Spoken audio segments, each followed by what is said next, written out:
എല്ലാവർക്കും നമസ്കാരം. ഇതിൻ്റെ 148ാമത് സിനിമയാണ്. പക്ഷേ എന്നെ സംബന്ധിച്ച് ഞാൻ ഇന്ന് വേദിയിൽ നിൽക്കുമ്പോൾ എന്താണെന്നറിയില്ല, പ്രത്യേക ഒരു നെഞ്ചെടുപ്പോടു കൂടിയാണ് നിൽക്കുന്നത്. ആദ്യമായിട്ടൊരു സിനിമ ഇറങ്ങാൻ പോകുന്നതിൻ്റെ ആ ഒരു ഫീലാണ്. സാധാരണ അപൂർവമായിട്ടാണ് സംഭവിക്കാറുള്ളത്. എന്നെ വിശ്വസിച്ച് ഈ സിനിമയിലെ കഥാപാത്രത്തെ ആബേൽ ജോഷുവ മാത്തൻ എന്ന കഥാപാത്രത്തെ ഏൽപ്പിച്ച ഇതിൻ്റെ സംവിധായകൻ രതീഷ്. കാരണം ദിലീപ് എന്ന് പറയുമ്പോൾ എല്ലാവരും എൻ്റർടൈൻമെൻറ്റ് എന്നുള്ള രീതിയിലാണ് കാണുന്നത്. ഇപ്പോൾ ഒരു ആക്ടർ എന്നുള്ള രീതിയിൽ ഈ 28 വർഷമായിട്ട് വളരെ വ്യത്യസ്തമായുള്ള ഒരുപാട് വേഷങ്ങൾ എനിക്ക് കൈകാര്യം ചെയ്യാൻ അവസരം തന്ന എൻ്റെ പ്രിയപ്പെട്ട പ്രേക്ഷകർ, എൻ്റെ പ്രിയപ്പെട്ട നിർമ്മാതാക്കൾ, എൻ്റെ സംവിധായകർ, എൻ്റെ എഴുത്തുകാർ, എൻ്റെ ആർട്ടിസ്റ്റുകൾ, ഒരുപാട് പേര്, എല്ലാവർക്കും കടപ്പാട് നന്ദി ഈ അവസരത്തിൽ അറിയിക്കുകയാണ്. ഒരു ആക്ടറെ സംബന്ധിച്ച് ഡിഫറൻ്റ് ആയിട്ടുള്ള വേഷങ്ങളിലൂടെ പോവുക എന്നുള്ളത് നമ്മുടെ സ്വപ്നം, ആഗ്രഹമൊക്കെയാണ്. അതിന് ശരിക്കും പറഞ്ഞാൽ ഒരുപാട് പേരോട് നന്ദി പറയാനുണ്ട്. കാരണം തമാശ മാത്രം ചെയ്തുകൊണ്ടിരുന്ന സമയത്താണ് ഈ വേദിയിൽ എന്ന് പറയാൻ ജോഷി സാറ് വളരെ ശക്തമായിട്ടുള്ള അന്നത്തെ വാളയാറിലൂടെ സ്പിരിറ്റ് കിടക്കുന്ന ശരിയൊരു ആക്ഷൻ ഓറിയന്റഡ് അങ്ങനെയുള്ള രീതിയിൽ ചെയ്യാവുന്ന സിനിമയുടെ ഒരു തുടക്കം. പിന്നീട് സാറ് തന്നെയാണ് എന്നെ കേരളത്തിൻ്റെ ഹോം മിനിസ്റ്റർ ആക്കുന്നത്. സാറ് തന്നെ പിന്നെ ചെസ്, അതൊക്കെ വേറെ തരത്തിലുള്ള സിനിമ ചെയ്യാനുള്ള ഒരു ലൈസൻസ് കിട്ടുക എന്ന് പറഞ്ഞാൽ വലിയ സന്തോഷം. ഇന്നും നമ്മുടെ പ്രിയപ്പെട്ട പ്രേക്ഷകരടക്കം എല്ലാവരും ചോദിക്കുന്നത് എന്നാണ് വളരെ പരമശം എന്നൊക്കെ. അപ്പോൾ ആ സിനിമ അത്രത്തോളം ജനങ്ങളിലേക്ക് എത്തി. ഇപ്പം തമാശ മാത്രം ചെയ്തിരുന്ന സിനിമകളിൽ നിന്ന് വ്യത്യസ്തമായിട്ടുള്ള കഥാപാത്രങ്ങളിലേക്ക് കടക്കാനുള്ള അവസരം തന്ന എൻ്റെ പ്രിയപ്പെട്ട സംവിധായകരോട് ഈ സമയത്ത് ഞാൻ നന്ദി പറയുക. അങ്ങനെ പല സിനിമകൾ ചെയ്ത് ഇന്നിപ്പോൾ തങ്കമണി എന്ന സിനിമയിലെത്തി നിൽക്കുകയാണ്.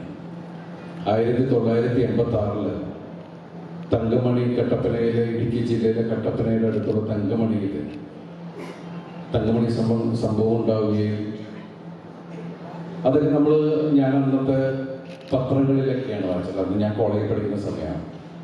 പക്ഷേ ലൈഫിൽ ഞാൻ ഒരിക്കലും ചിന്തിച്ചിട്ടില്ല തങ്കമണിയിൽ ജീവിക്കുന്ന, തങ്കമണിയിൽ ജനിച്ചു വളർന്ന ഒരു കഥാപാത്രമായിട്ട് ഞാൻ പിന്നീട് അത് ഒരു സ്ക്രീനിൽ പ്രസന്റ് ചെയ്യുന്ന ഒരു അവസ്ഥയിൽ ഞാൻ സ്വപ്നത്തിൽ പോലും ചിന്തിച്ചിട്ടില്ല. പക്ഷെ അന്നൊക്കെ തങ്കമണി എന്ന് പറയുന്നത് എന്നെ സംബന്ധിച്ച് വളരെ ദൂരെയുള്ള ഒരു നാടാണ്. ഞാൻ ആലുവയിൽ പഠിക്കുകയും ഒരു വൈപ്പിൻ കരയിൽ അല്ലെങ്കിൽ കൂടി വന്ന എറണാകുളം ജില്ല, പിന്നെ ഗുരുവായൂർ അമ്പലത്തിൽ പോകുമ്പോൾ തൃശ്ശൂർ ജില്ലയിലേക്ക് പോകാം, ഇങ്ങനെയൊക്കെ ഉള്ളൊരു ലോകമായിരുന്നു എൻ്റേത്. അന്ന് എന്നെ സംബന്ധിച്ച് കട്ടപ്പന എന്ന് പറഞ്ഞ വളരെ ദൂരമുള്ള എവിടെയുള്ളൊരു സ്ഥലം, അവിടെ ഇങ്ങനെയൊക്കെ സംഭവിച്ചു. പക്ഷെ ഈ സിനിമയുടെ കഥയുമായിട്ട്, അല്ലെങ്കിൽ തങ്കമണി സംഭവത്തിനെ ബേസ് ചെയ്ത് ഒരു കഥയുണ്ടെന്ന് രതീഷ് പറയുകയും രതീഷ് അതിനെക്കുറിച്ച് പറയാൻ വരികയും അപ്പോഴാണ് തങ്കമണി എന്ന് പറയുന്ന ആ ഗ്രാമത്തിൻ്റെ വേദന, അതിൻ്റെ ആഴം എനിക്ക് മനസ്സിലാവുകയുണ്ടായത്. പക്ഷെ ഇതിൽ ഞാൻ കണ്ടത് ഒരു വ്യത്യസ്തമായിട്ടുള്ള റിയൽ ഇൻസിഡൻസിനെ ശരിക്കും ഒരു ഫിക്ഷനോട് ബ്ലെൻഡ് ചെയ്തിട്ട് ഒരു കഥ എന്ന് ഞാൻ കേട്ടു. അപ്പോൾ അത് ആബേൽ ജോഷുവ മാത്തൻ എന്ന കഥാപാത്രത്തിലൂടെയാണ് അയാളുടെ പ്രണയം, അയാളുടെ കുടുംബം, അയാളുടെ സൗഹൃദം എല്ലാം കൂടി ചേർത്ത് ആണ് ഈ സിനിമ കോർത്തിണക്കിയിരിക്കുന്നത്. റിയൽ ഇൻസിഡൻസ് ഏറ്റവും കൂടുതൽ ഇപ്പോൾ ലാസ്റ്റ് മഞ്ഞുമൽ ബോയ്സ് വരെ നമ്മൾ കണ്ട കാര്യങ്ങൾ അല്ലെങ്കിൽ കേട്ടറിഞ്ഞ കാര്യങ്ങൾ നമ്മുടെ മുമ്പിൽ ബിഗ് സ്ക്രീനിൽ അത് റീക്രിയേറ്റ് ചെയ്യുകയാണ്. അപ്പം അങ്ങനെയുള്ള ഇപ്പോൾ ഒരുപാട് സിനിമകളുണ്ട്. ഇപ്പോൾ 12th ഫെയിൽ, അങ്ങനെ ഒരുപാട് സിനിമകൾ. ഇപ്പോൾ 2018 മലയാള സിനിമയിൽ ഏറ്റവും വലിയ ഹിറ്റായ സിനിമ നമ്മൾ കണ്ടതാണ്, നമ്മൾ അനുഭവിച്ചറിഞ്ഞതാണ്. അപ്പം അങ്ങനെ നിൽക്കുന്ന സമയത്ത് ഇത് തങ്കമണി എന്ന നാടിനോടുള്ള, അത് ലോകത്തിന് മുമ്പിലേക്ക് തങ്കമണി എന്ന നാടിനെ നമ്മൾ ശ്രദ്ധിക്കുന്നു, അല്ലെങ്കിൽ നാടിന് ഡെഡിക്കേറ്റ് ചെയ്യുന്ന ഒരു സിനിമ തന്നെയായിരിക്കും തലി മോശാക്കണം എന്നുള്ളൊരു സിനിമ തന്നെയല്ല. ഇപ്പോൾ രമേശ് ചേട്ടനൊക്കെ പറഞ്ഞ പോലെ ഈ സിനിമ നമുക്ക് ഒരു തങ്കമണിയെ മാറട്ടെ എന്ന് പ്രാർത്ഥന. കാരണം നമ്മൾ ഈ സിനിമ ചെയ്തിട്ടുണ്ട്, ഈ സിനിമ നിങ്ങൾ കാണുക, കാരണം വേറെ അവകാശവാദങ്ങളൊന്നും പറയുന്നില്ല. പിന്നെ ഇവിടെ പറഞ്ഞ പോലെ എല്ലാവരും പറഞ്ഞ പോലെ മലയാള സിനിമ ഇപ്പോൾ ജനങ്ങൾ ഇടയ്ക്ക് 3-4 വർഷമായിട്ട് ശരിക്കും വല്ലാത്തൊരു ക്രൈസിസിലായിരുന്നു. അവിടെ നിന്ന് നമുക്കിപ്പോൾ കുറച്ച് മാസങ്ങളായിട്ട് നമുക്ക് എല്ലാ സിനിമകളും തിയേറ്ററിലേക്ക് ആളുകൾ വരുന്നുണ്ട്. അത് പ്രത്യേകിച്ച് ഏറ്റവും കൂടുതൽ എടുത്തു പറയേണ്ടത് യങ്സ്റ്റേഴ്സിനോടാണ്. അവരാണ് ആദ്യത്തെ ദിവസങ്ങളിൽ സിനിമ അവരാവേശമാക്കുന്നത്. അവരെല്ലാവരും ഇപ്പം ആഴ്ചയിൽ 1-2 സിനിമ കാണാൻ അവർ തയ്യാറാകുന്നു എന്ന് പറയുമ്പോൾ മലയാള സിനിമയ്ക്ക് ഒരു സുവർണ്ണകാലം വീണ്ടും തുടങ്ങുന്നു.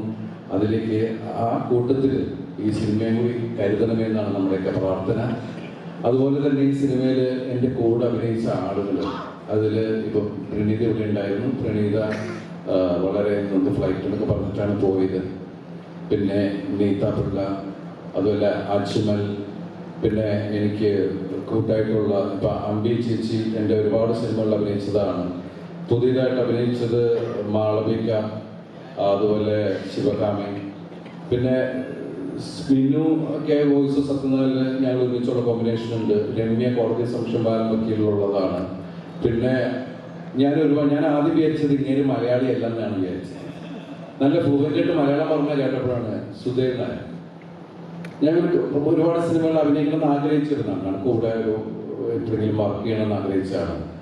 നല്ല രസമായിട്ട് മലയാളം പറയുന്നത്, നല്ല കോമഡി ഉള്ള ഒരാൾ, കോമഡി ഹ്യൂമർ സെൻസ് ഉള്ള ഒരാളാണ്. താമസിക്കേണ്ട അദ്ദേഹത്തിനെ കോമഡിയിൽ കാണാമെന്നാണ് ഞാൻ വിശ്വസിക്കുന്നത്. അതുപോലെ തന്നെ അജ്മൽ എൻ്റെ നാട്ടുകാരനാണ്.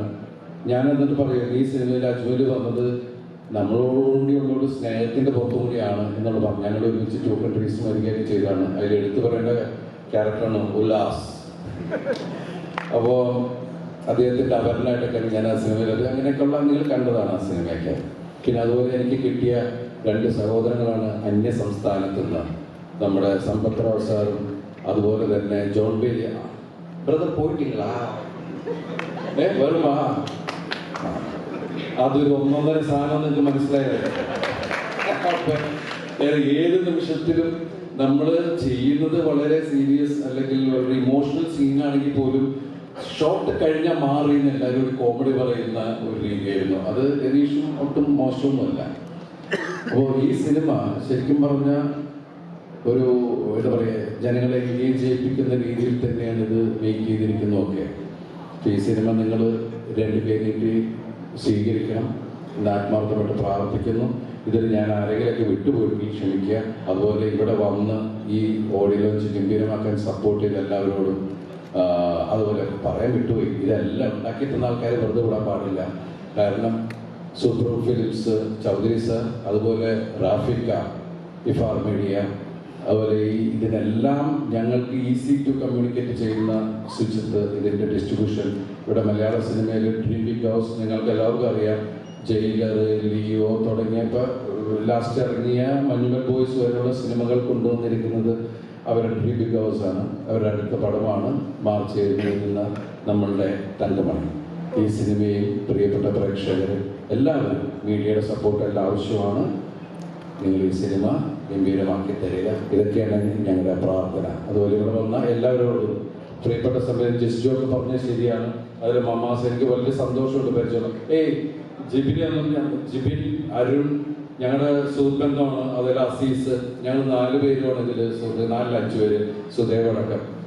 അപ്പോൾ സിനിമ കാണുമ്പോൾ മനസ്സിലാവും ഇത് വെറും ഈ കരയാൻ മാത്രമുള്ള അങ്ങനെ ചിന്തിക്കേണ്ട. പിന്നെ ഇതൊരു മസാല അടിപ്പടമൊന്നുമല്ല. നമ്മൾ കുടുംബമുള്ളവർക്ക് ഇത് പെട്ടെന്ന് മനസ്സിലാവുന്ന ഒരു നല്ല സിനിമയിൽ അഭിനയിച്ചു എന്നുള്ള സന്തോഷത്തിലാണ് ഞാൻ നിൽക്കുന്നത്. വലിയ സന്തോഷം. Thanks a lot. Thanks a lot, Dilipeda. Thanks a lot for joining us. പ്രത്യേകിച്ച് എനിക്ക് തോന്നുന്നു പലപ്പോഴും നമ്മൾ കാണാത്തൊരു കാര്യമാണ് ഒരാൾ വന്ന് നമ്മൾ ആ ഒരു സിനിമയിലെ നായകനെ ഇൻവൈറ്റ് ചെയ്യുമ്പോൾ അവർ വന്ന് ഓരോരുത്തരുടെയും പേരെടുത്ത് പറയുക. അതൊരു ക്വാളിറ്റി തന്നെയാണ്. എനിക്ക് തോന്നുന്നു ഡയറക്റ്റിൽ തുടങ്ങിയതാണ്. ഇപ്പോൾ രതീഷനാണെങ്കിലും വന്നിട്ട് ഓരോരുത്തരുടെയും പേരെടുത്ത് പറയുകയുണ്ടായി. ഇപ്പോൾ ദിലീപൻ ദിലീപേട്ടനും ഓരോരുത്തരുടെയും പേരെടുത്ത് പറഞ്ഞാണ് അവരെ ആശംസിച്ചതും അതുപോലെ തന്നെ ആരും നന്ദി പറഞ്ഞതും. എനിക്ക് തോന്നുന്നു ഈ ഒരു കൂട്ടായ്മ തന്നെയായിരിക്കും ഈ ഒരു സിനിമയുടെ വിജയം. അല്ല ഒരു അല്ല ഇത് ഭയങ്കര ടീം വർക്ക് തന്നെയാണ്. അതുപോലെ പക്ഷേ ഞാൻ പറയാൻ വിട്ടുപോയി, വിളിച്ചത് നന്നായി. നമ്മളെ നല്ല ഭംഗിയിൽ കാണിച്ച മനോജ് പിള്ള, അതുപോലെ ഇതില് എല്ലാം ഒരുക്കി കൊടുത്ത മനു ചകർ. ഞങ്ങള് വളരെ അടുത്ത സുഹൃത്തുക്കളാണ്. ഞാൻ വിനോദയാത്ര, അതുപോലെ കൽക്കട്ട ന്യൂസ്, അങ്ങനെ ഞങ്ങൾ ഒരുമിച്ച് സങ്കടങ്ങളും ദുഃഖങ്ങളും സന്തോഷങ്ങളും ഒക്കെ ആയിട്ട് പോകുന്ന ആൾക്കാരാണ്. എന്നുവെച്ചാൽ പിന്നീട് നിൽക്കുമ്പോൾ പിന്നെ അതുപോലെ തന്നെ സിനിമയിൽ അഭിനയിക്കാൻ നിർബന്ധിച്ചോന്ന മണിയനെ അറിയാലോ. പണ്ട് സൈൻ എന്ന് പറഞ്ഞ സിനിമയിൽ ദിവസം മുമ്പിലേക്ക് കൊണ്ടുപോയാളാണ് മണിയാണ്. തുടക്കം തൊട്ട് ഇവിടെ ഉണ്ട്. പിന്നെ എന്റെ സഹോദരൻ അയ്യോ സന്തോഷ് ഭായ്, ഐ എം സോ സോറി പറയാൻ പറ്റില്ല, കാരണം എന്നെ ഓടിച്ചിട്ട് ഇടിച്ച ആൾക്കാരാണ്. അപ്പൊ രമ്യൊക്കെ വിചാരിക്കണ പോലെ ഒന്നുമല്ല. ഈ സിനിമയിൽ ഏറ്റവും വലിയ കരാട്ടിൻ ചൂടൊക്കെ അറിയാവുന്ന നീത്ത സൈലന്റ് ആയപ്പോ വയലന്റ് ആയത് രമ്യാണ്. അപ്പൊ അങ്ങനെ ഒരുപാട് കഥകളുണ്ട്. സിനിമ കാണുമ്പോൾ എല്ലാവർക്കും മനസ്സിലാവും. പിന്നെ നമ്മുടെ പ്രിയപ്പെട്ട മനോജ് വിജയൻ, സിദ്ദിഖ തുടങ്ങിയ ആൾക്കാരിവിടെ വന്നിട്ടില്ല. എനിക്ക് ശരിക്കും പറഞ്ഞ പുതിയൊരു കോമ്പിനേഷനുള്ള ആൾക്കാരുമായിട്ടുള്ള ഒരു വർക്കാണ് ഈ സിനിമയിൽ. പക്ഷെ ആ ഒരു എക്സ്പീരിയൻസ് എങ്ങനെയുണ്ടായിരുന്നു? ഒരു പുതിയ കോമ്പിനേഷൻ. കാരണം നമുക്കറിയാം 148ാമത്തെ സിനിമയാണ്. 148ാമത്തെ സിനിമയിൽ വന്ന് എനിക്കിത് പുതിയൊരു കോമ്പിനേഷൻ ആണെന്ന് പറയുമ്പോൾ ആ എക്സ്പീരിയൻസ് എങ്ങനെയുണ്ടായിരുന്നു? അല്ല അതാണ് പറഞ്ഞില്ലേ, എനിക്ക് എന്താണെന്നറിയില്ല ഈ സിനിമയിൽ. ഇപ്പൊ അവിടെ നിന്ന് സിനിമയും കാര്യങ്ങളൊക്കെ കണ്ടപ്പോൾ എനിക്ക്, ഞാൻ ബിഗ് സ്ക്രീനിലാണ് ഇപ്പോ ആ തങ്കമണി എന്നുള്ള പാട്ടുകളുടെ എന്റെ കണ്ണറിയേണ്ടതാണ്. ഞാൻ ഈ സിനിമയിൽ അഭിനയിച്ചാണ്, പക്ഷെ എന്നാൽ അതിനുണ്ടാക്കിയ ഫീല്, അത് നമുക്ക് വേണ്ടി പാടിയ ആൾക്കാര്, അവരോടൊക്കെ നന്ദി പറയണം. വില്യം, വിധു, വിധു അല്ല, സോറി, പ്രേമാനന്ദ്, എല്ലാവരോടും ദേവാനന്ദ്, ദേവാനന്ദ് പേരുകൾ വേറെയൊക്കെയാണ്. ഇതിനു മുമ്പ് മീശോനം ചെയ്യുമ്പോൾ വേറെ പേര് പ്രതാപ്. അപ്പൊ ഇവിടെ ഇടയ്ക്കിടയ്ക്ക് പേര് മാറ്റി നമുക്ക് ടെൻഷനാണ്. ഇല്ലേ, അന്ന് പാടുമ്പോ പ്രതാപല്ലേ, അത് കഴിഞ്ഞപ്പോഴും പറഞ്ഞ ചേട്ടാ ഞാൻ പേര് പറ്റി ദേവാനന്ദ ആക്കിയത്. അപ്പൊ ഇടയ്ക്കിടയ്ക്ക് മാറ്റുമ്പോ ഒന്ന് പറയണം. ഇനി മാറ്റില്ല, ഫിക്സ്. Okay done. ആളിപ്പോ വിചാരിക്കണം മാറ്റം വിചാരിക്കട്ടോ. ഇപ്പോഴാണ് എല്ലാവരും അറിഞ്ഞത്. സോ ദിലീപേട്ട താങ്ക്സ് എ ലോട്ട്. ഇന്നത്തെ ഒരു ദിവസം ഇവിടെ എത്തി. എനിക്കറിയാം ദിലീപേട്ട സിനിമയാണ്, നമ്മളെല്ലാവരും കാത്തിരിക്കുകയാണ്. അപ്പൊ എന്താന്ന് വെച്ചാൽ രാവിലെ തുടങ്ങി, ഇന്നലെ തുടങ്ങി പ്രൊമോഷന്റെ പരിപാടിയായിട്ട് ഇങ്ങനെ ഓരോ കാര്യങ്ങൾ സംസാരിച്ചുകൊണ്ടിരുന്നിട്ട് സത്യം പറഞ്ഞിട്ടൊരു വെളിവ് പോയിട്ടിരിക്കുന്നത് അടിപൊളി. പക്ഷെ രാവിലെ തൊട്ട് പ്രൊമോഷൻ ആണെന്ന് പറഞ്ഞപ്പോൾ അപ്പൊ നമുക്കറിയാം നമ്മുടെ ഈ സിനിമ മാർച്ച് 7 തിയേറ്ററിൽ എത്തുമ്പോൾ അതിന് മുമ്പായിട്ട് എല്ലാവരിലേക്കും എത്തിക്കുന്നവർ തന്നെയാണ് നമ്മുടെ മീഡിയ ആളുകൾ, അല്ലെ? അപ്പൊ നമ്മുടെ മീഡിയ ടീമിന് നല്ലൊരു കൈയ്യടി കൊടുക്കാൻ വേണ്ടി ഒരു ദിവസം ഇവിടെ എത്തിച്ചേർന്നുള്ള നിങ്ങളുടെ ഒരു സപ്പോർട്ട്. നമ്മൾ പറഞ്ഞ മലയാള സിനിമയുടെ സുവർണ്ണ കാലമാണ്. അതിന് ഒരു മികച്ച കാരണം നിങ്ങൾ ഓരോരുത്തരും കൂടെയാണ്. തീർച്ചയായും. അതെ. അപ്പൊ എനിക്ക് തോന്നുന്നു ഇന്നത്തെ ഒരു ദിവസത്തിന്റെ ഒരു ഓർമ്മ നമുക്ക് ക്രിയേറ്റ് ചെയ്യാം. ഞാൻ പറയാൻ വേണ്ടി എന്നെ നിങ്ങളുടെ മുമ്പിൽ പല രൂപത്തിലെത്തിക്കുന്ന ഒരാളെ കുറിച്ച് ഞാൻ പറഞ്ഞില്ല. മായാമോഹനെയായിട്ടും സൗണ്ട് തോമയൊക്കെ ആയിട്ട് എന്നെ ഈ രൂപത്തിലെത്തിച്ച റോഷൻ. സോറി. എന്റെ വളരെ അത്രയും കഴിവുള്ള മേഘമാനിൽ എടുത്തു പറയേണ്ട ഒരാളാണ് Roshan G. I am so sorry. കാരണം ഇവിടെ ഞാൻ പറഞ്ഞില്ലേ, ഭയങ്കര നെർവസ് ആയി. എന്താണ് സംഭവം എനിക്ക് മനസ്സിലായില്ല. ഞാൻ ഭയങ്കര നെഞ്ചിടിച്ചോണ്ടാണ് ഇവിടെ വന്നിരുന്നത്. അതുകൊണ്ട് ഇവിടെ വന്ന് ലിസ്റ്റുബായ്, ഷാജുബായ്, എല്ലാവരോടും നന്ദി, ഒരുപാട് നന്ദി. ആരെങ്കിലും വിട്ടുപോയിട്ടുണ്ടെങ്കിൽ ക്ഷമിക്കുക. ഞാൻ ഒന്നും വിട്ടുപോയിട്ടില്ല. ഓക്കെ. സുൽത്താനോടല്ല സംശയം ചോദിക്കുന്നത്, ഉറപ്പല്ലേ? നമ്മൾ ജോൺ ബ്രദർ വന്നിട്ടില്ല.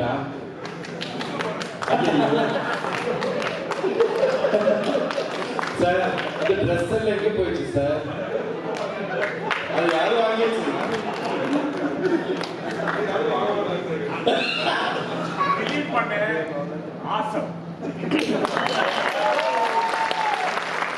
Thank you. இன்டர்னாவே வந்து ஒரு ட்ரெஸ் தான் போடுவேன்.